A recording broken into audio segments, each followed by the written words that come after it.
Good morning. तर मी काल इडली भिजायला घातलं होतं, तर ते किती छान फुगलं ते मी तुम्हाला पुढे दाखवणार आहे. पण त्या अगोदर भेळ आणि पाणीपुरी खाऊन घेतली. दारातच आलं होतं पाणीपुरीवाला, त्यामुळे घेतली त्याच्याकडून. खूप छान होती. दुसऱ्या डब्यात वतवलं की आता पहिल्यांदाच करते त्याला.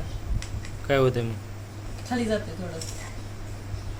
पहिल्यांदा फुगले माझं एवढं पीठ, मला लय भारी वाटेल माहिती का.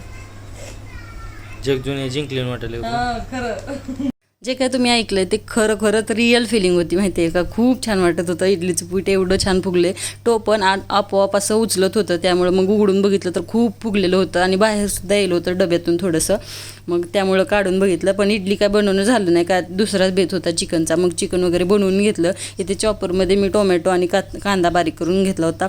अहोंनी बनवली भाजी. खूप छान बनवतात, त्यामुळे भाजीचं त्यांच्याकडेच असतं. पुरुष मंडळीला स्वयंपाकाची सवय नसते, त्यामुळे तुम्ही बघू शकता कसं वाकून भाजी बनवतायत ते. मी भाकरी वगैरे बनवून घेतल्या होत्या आणि बाळाला खाऊ देत होते, त्यामुळे त्यांनी भाजी बनवली आणि छान अशी भाजी बनवून तयार आहे.